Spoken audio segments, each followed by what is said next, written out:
C'est l'histoire d'un père et de son fils. L'histoire d'une transmission, comme le père de ce père, et même le père de ce père de ce père l'ont fait avant lui. La fameuse phrase « Fils, c'est le moment pour toi de l'avoir. » Tout en disant cela, Tu es en âge. ce père se tourna et se dirigea vers le buffet. Il l'ouvrit. Famille. Le fils attentif scrutait la moindre action de son père. Il en sortit un sac. Vous savez, les sacs que l'on utilise en course, en plastique recyclé. Et dans ce sac, il extrayait un sachet, une bourse. Quand on parle de transmission, nos cerveaux nous transportent dans une brochure d'un expert comptable, bien que l'on n'en reçoive pas dans nos boîtes aux lettres. Seuls les entrepreneurs en entendent parler de l'expertise comptable. Certains cerveaux atterrissent plutôt dans une équipe de notaires. Soyons honnêtes, cela n'intéresse personne. Conclusion, transmission sonne comme des problèmes d'adultes. Ici, le fils est encore un enfant. En émane de cette bourse quelques billes bien rondes. Cette sortie s'accompagne de couleurs, de matières, de tailles qui diffèrent les unes des autres. La transmission est une bille, la bille. La bille de la famille, c'est une agate. L'emblème de la famille, le blason, comme il pratiquait au Moyen-Âge. Les armoiries, la fierté se lisait sur les visages du père et du fils. L'un, parce qu'il va donner, l'autre parce qu'il va recevoir. Dans l'échelle de valeur des billes, l'agate ne peut pas grimper. Elle stagne au stade le plus bas. C'est la bille la moins chère et la plus commune. Super, hein, l'emblème.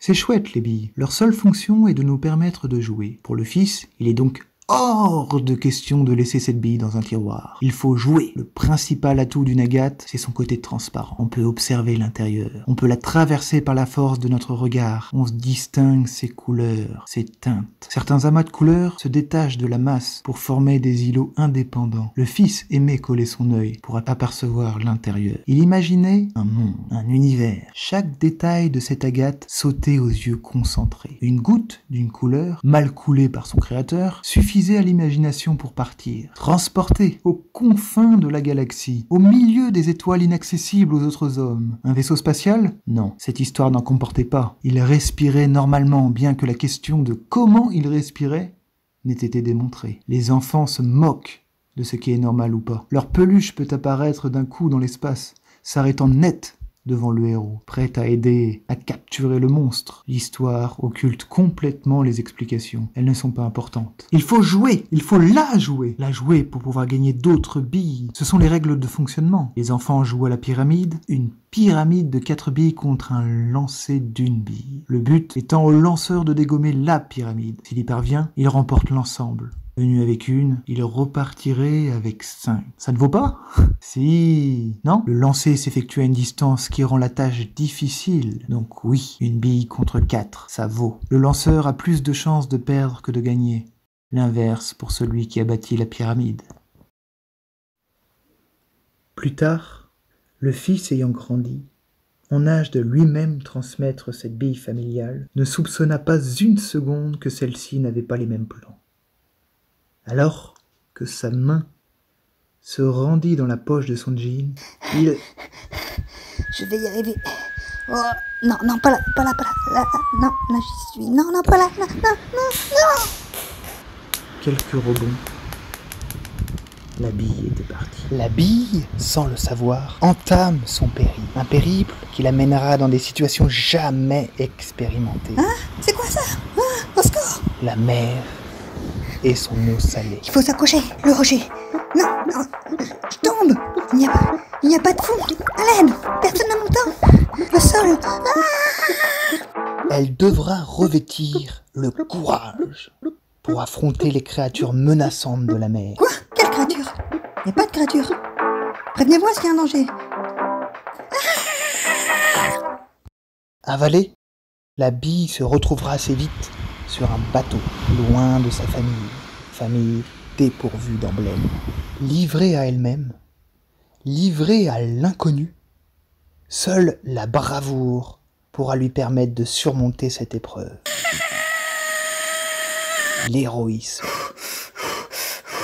De main en main, d'éléments en éléments, la bille voyageait. Beaucoup de monde rêverait de voyager, de faire le tour du monde. Elle se perdit quelque temps en forêt, découvrant les couleurs des arbres et leurs feuilles volantes.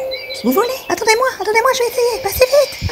Mais comment faire? Tantôt mis dans la lumière, tantôt plongé dans le noir, notre bille D'ailleurs, petit aparté, la bille n'est pas représentée à l'échelle normale. Elle est beaucoup trop grosse. Notre bille, donc, savoure dorénavant les opportunités qui s'offrent à elle. Le temps de l'abandon, inexorable, arrive. Un simple oubli dans le sable. Un simple geste n'est pas venu. Une nouvelle fois, l'abandon. La mère vit, entendit et recueillit la bille.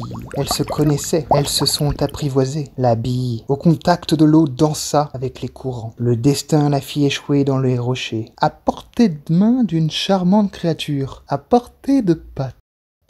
Une semaine après, alors que ce fils désemparé commençait à faire le deuil de cette bille, alors que la promenade le long de la mer commençait à être un mauvais souvenir, elle était là, devant lui, comme si elle l'attendait, lui reprochant presque son retard.